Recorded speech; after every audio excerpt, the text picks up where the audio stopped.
नमस्कार, आप देख रहे हैं सी न्यूज भारत और मैं हूं आपके साथ आकांक्षा। तो वक्त हो चुका न्यूज आर का रुक करेंगे इस वक्त की बड़ी खबर की तरफ, जहां कुशीनगर के सामुदायिक स्वास्थ्य केंद्र नौरंगिया आशा संगनी के द्वारा अपनी मांगों को लेकर धरना प्रदर्शन किया गया, जिसमें सामुदायिक स्वास्थ्य केंद्र अंतर्गत तमाम आशाएं उपस्थित रहीं। वहीं आशाओं का मुख्य मार्ग यही था कि आशाओं को राज्य कर्मचारी का दर्जा दिया जाए, तो वही आशाओं को आयुष्मान कार्ड का लाभ दिया जाए और साथ ही कोविड-19 के दौरान जिन आशाओं की मृत्यु हो गई है उनके परिवार को 50,000 का बीमा राशि प्रदान किया जाए। आशाओं का उम्र की बंदर हटाएं और इसका लाभ 40 वर्ष के बजाय 62 वर्ष किया जाए और आशाओं को प्रमोट किया जाए। ये सभी मांगे रखी गई हैं। इस वक्त मैं मौजूद हूँ कुशीनगर के सामुदायिक स्वास्थ्य केंद्र नेबुआ नौरंगिया पर, और यहाँ पे हमारे साथ आशा बहुएं मौजूद हैं जो आज धरना प्रदर्शन की हैं और एक इनकी कुछ मांगे हैं जो अपनी मांगों को लेकर के आज ये कार को बंद करके यहाँ पे धरना प्रदर्शन कर रही हैं। आज हम इनसे बात करेंगे और इनसे जानेंगे कि आखिर इनका धरना क्यों चल रहा है, क्योंकि सरकार का दावा है कि जो सरकारी कर्मचारी हैं या फिर स्वास्थ्य कर्मचारी हैं वो सभी खुश हैं और सभी को बाकायदा उनका मानदेय दिया जा रहा है और सभी को उनका जो हक है वो हक दिया जा रहा है। तो यहाँ पे हमारे साथ ये लोग मौजूद हैं, तो थोड़ा हम इनसे बात करेंगे और जानेंगे कि आखिर इनकी मांगें क्या हैं और ये सरकार से खुश होकर के ये धरना कर रही हैं या ना खुश होकर के। क्या नाम है आपका? मालती देवी। क्यों आप लोग इस तरह से धरने पे बैठे हैं आज, क्या बात है? हम लोग का मांग पूरी होना चाहिए। हम लोग जो रात दिन करके एक एक धूप बरसात में रह करके हम लोग काम करती हैं, हम लोग का कुछ नहीं मिला है, केवल प्रोत्साहन राशि मिला है। वो क्या हम लोग का सरकार भीख देती है? हम लोग का उसमें जो हम लोग काम करती हैं उस संतुष्टि नहीं है जो सरकार देती है। हम लोग को कम से कम 20,000 रुपया दिया जाए कि कम से कम हम लोग का बाल बच्चे हैं, हम लोग का बच्चों का पेट नहीं है, रात दिन काम करते हैं, पैसा भी नहीं मिलता है। तो हम लोग का अस्थायी किया जाए और 20,000 रुपये कम से कम मानदेय किया जाए। तो अभी आप लोगों की सिर्फ यही मांग है हम लोगों को मानदेय 20,000 रुपये किया जाए? जी नहीं सर, क्या मानदेय, क्या आप लोगों का मांग क्या है? सर 20,000 सैलरी हम लोग को किया जाए, अस्थायी सरकार राज्य मतलब वो किया जाए, हम लोग को जी दर्जा दिया जाए और हम लोग को गोल्डन कार्ड बन जाए। सर हम लोग इतने गरीब है सर, सरकार हम लोग का कुछ नहीं समझ रही है सर, और 24 घंटा हम लोग से ड्यूटी करवाती है सर। जी सर बीमा होना चाहिए हम लोग के लिए। जी जी सर। अरे यार सामने आके बोलिए, यहाँ पे आ जाइए। यहाँ पे क्या बोल रही हैं? अरे आप तो बहू हैं, आप लोगों का नाम ही बहू है जी, क्या बोल रही हैं आप? सर हम कुछ कहना था। मेरा नाम शालिनी कुशवाहा है, हम नेबुआ नौरंगिया ब्लॉक की आशा है और हम लोग धरने पे बैठे हुए हैं। सरकार योगी जी से हमने निवेदन किया था, लेकिन योगी जी ने हमारी मांगे नहीं पूरी की। हमें जो प्रोत्साहन राशि वो देते हैं उससे हम संतुष्ट नहीं हैं, इसलिए हम चाहते हैं कि हमारे जो भी राशि है, हमारे लिए वेतन है, उसके लिए उचित मतलब मानदेय हमारे लिए किए, जो हमारे लिए एक दिहाड़ी मजदूर से भी कम मतलब मत करें, क्योंकि हमको इतने संतुष्ट नहीं है। और हमारा कम से कम 20,000 रुपये मानदेय होना चाहिए और राज्य कर्मचारी का दर्जा देना चाहिए। और स्वास्थ्य से जुड़ी अगर कोई मुझे दुर्घटना होता है तो मुझे स्वास्थ्य बीमा योजना का भी लाभ देना है, सरकार मतलब मंजूर करें। अगर नहीं मंजूर करती है तो हम लोग आज धरने पे बैठे हैं। अगर कल तक नहीं कोई सुनवाई होती है तो हम लोग यहाँ पर बिना अन्न जल का बैठ के यहाँ का अमर अनशन करेंगे और यहीं बैठे रहेंगे अपने ब्लॉक पर। और अगर कोई भी सरकार को कुछ भी अगर किसी भी आशा बहन को होता है तो सरकार इसकी जिम्मेदार होगी। और हम लोग बस सरकार से यही वेतन है कि हमारी मांगों को हर जल्दी से जल्दी पूरा करें, और हम कोई काम नहीं करेंगे, सारे काम को बंद गया है।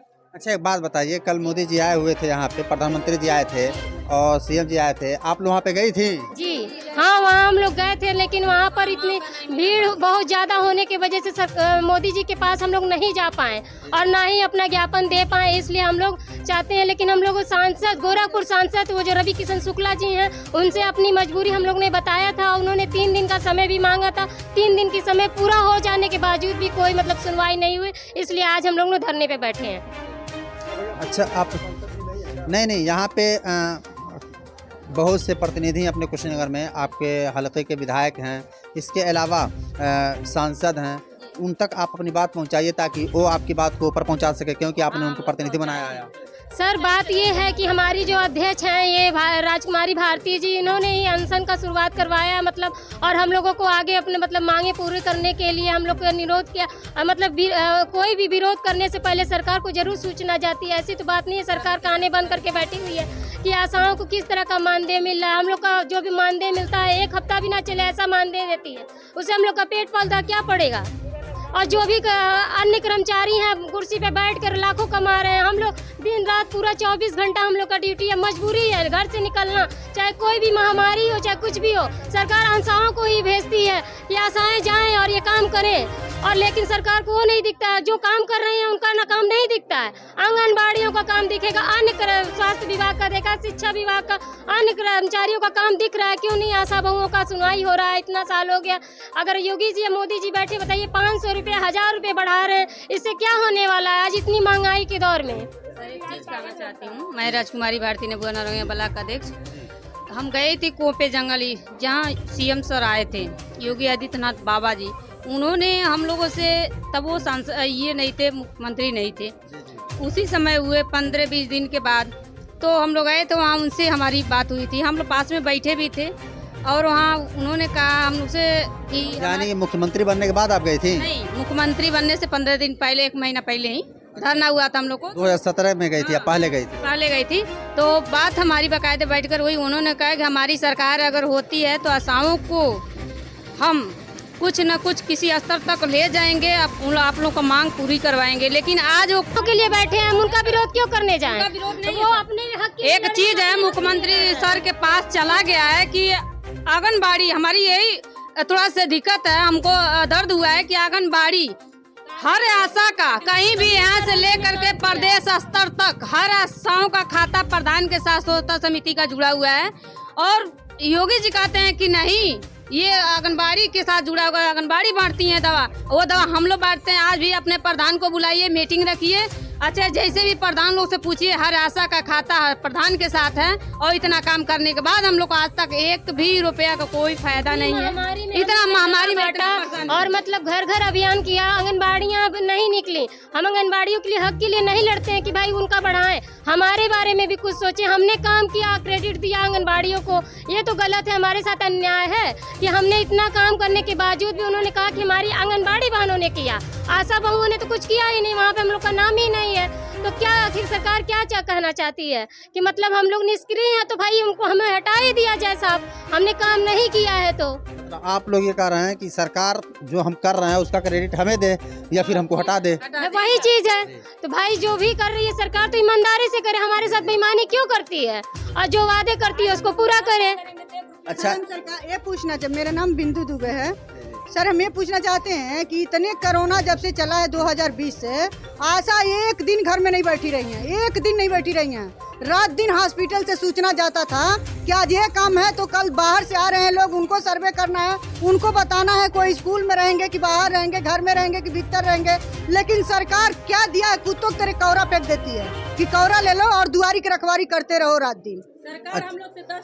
मैडम ठीक है, मैं एक जनहित में सवाल कर रहा हूँ आप लोगों से। यहाँ पे आशा बहु है, मैं कई बार सोचा आप लोगों से बात करें, लेकिन मौका नहीं मिलता है एक बात करने का कि आप लोग अपने कार्यों का निर्वहन आप लोगों ने बताया कि सही से करती हैं, लेकिन सरकार स्वास्थ्य विभाग पे इतना ज़्यादा पैसा खर्च करती है और सबसे ज़्यादा सरकार का जो धन जाता है वो स्वास्थ्य विभाग में जाता है। उसके बावजूद भी आशाओं के द्वारा प्राइवेट हॉस्पिटलों को मरीज़ क्यों दिया जाता है? उनको तो लेकर सरकारी पे आना चाहिए, इसका जवाब आप दीजिए। हम लोग प्राइवेट में मरीज लेकर नहीं जाती हैं, जिला स्तर जाती हैं। अगर वहाँ से उन लोगों का कोई सुविधा नहीं मिलता है तो मरीज के ऊपर डिपेंड है कि वो कहाँ जाएगा, प्राइवेट में जाएगा कि सरकारी में जाएगा। हम लोग अपने ब्लॉक में आती हैं, अपने अस्पताल में आती हैं, यहाँ उनका अगर बीमारी सही नहीं होती है तो वो जाती हैं अपने मरीज एम्बुलेंस द्वारा जाती है वहाँ पे। जी मैडम कुछ कह रही हैं जी, ये बताइए, मेरा सवाल सही है मैडम? सवाल सही है सर। ये बताइए, अगर महिला को केंद्र पे भर्ती कराए, वहाँ भी सुविधा नहीं है, बच्चे के लिए भी सुविधा वहाँ पे भी नहीं है, नेबुआ नौरंगिया में भी नहीं है यहाँ सुविधा, जिले अस्पताल पे हम ले गए वहाँ पे भी सुविधा नहीं है। अब वहाँ पे पहुँचने के बाद अगर लाभार्थी गोरखपुर तक नहीं पहुँच पाता, वो नहीं जाना चाहता है, बताइए जिला किस लिए बना है? वहाँ पे जब स्वास्थ्य सुविधाएं ही नहीं है तो वहाँ से मरीज यहाँ से जाते जाते रास्ते में ही मर जाता है। तो इसलिए लाभार्थी संतुष्ट खुद नहीं तो अपनी मर्जी से चले जाता है। यानी आप जो सवाल उठा रही हैं वो सरकार के व्यवस्था पे उठा रही हैं कि सरकार इतना व्यवस्था नहीं की है कि सरकारी हॉस्पिटलों में वो इंतजाम हो। दिखाती है लेकिन वहाँ व्यवस्था होता नहीं है सर। आगे से दावे करती है, किताबों में दावे होता है, हम ट्रेनिंग में दावे होता है, लेकिन एक्चुअल रूप में वो होता नहीं है सरकार। अब यहाँ इतना बड़ा नेबुआ नौरंगिया ब्लॉक इन्होंने बहुत बड़ा सवाल उठाया है कि सरकार दावा तो करती है लेकिन हकीकत में सरकारी हॉस्पिटलों में वो सुविधाएं मौजूद नहीं होती हैं जो और लोगों को यहाँ पे इंतजाम किया जा सके, एडमिट कराया जा सके। क्या कर रहे हैं? जी सर, मैं गुंजा आशा बोल रही हूँ। मानिए कोरोना काल में लॉकडाउन जब से चला कोई भी कर्मचारी नहीं आया, सिर्फ आशा आई। जहाँ भी पॉजिटिव निकला आशा जाए, कोई कर्मचारी वहाँ पे नहीं खड़ा हुआ था। जहाँ कोई नहीं खड़ा हुआ वहाँ आशा खड़ी हुई। 10 काम कोई करवाता है, 2 काम के लिए हम लोग को पैसा मिलता है। ये बताइए, हम लोग के भी पूरा परिवार है, 10 काम करवाएगा, 2 काम के पैसा देगा तो हम लोग का घर कैसे चलेगा?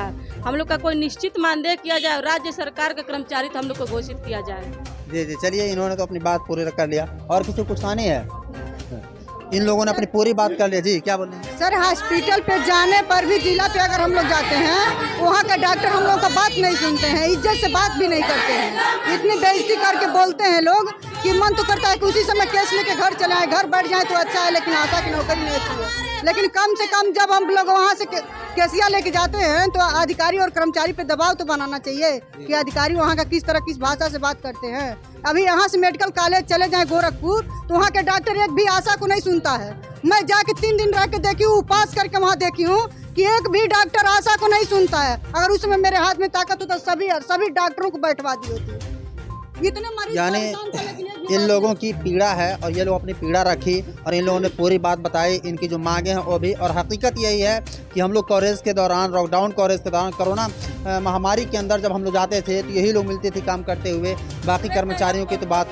मगर अभी फ़िलहाल बिल्कुल सही है कि इन लोगों की जो मांगे हैं वो पूरी होनी चाहिए। और फिर से इन लोगों से सवाल किया गया प्राइवेट हॉस्पिटलों के बारे में जो ये लोग मरीज उठा करके सरकारी हॉस्पिटलों का दे देती हैं, तो इन लोगों ने स्पष्ट कर दिया कि हम लेकर के मरीज तो जाते हैं लेकिन जब सुविधा नहीं होता है तो फिर वो मरीज यहाँ से निकल करके और व्यवहार नहीं किया जाता है तो मरीज निकल करके प्राइवेट हॉस्पिटलों में जाते हैं। कुशीनगर से सी न्यूज संवाददाता राशिद बिल्ला की रिपोर्ट। फिलहाल के लिए इतना ही। देश और दुनिया की तमाम बड़ी खबरों के लिए बने रहे सी न्यूज भारत के साथ। हर खबर आपके साथ, आपके हाथ।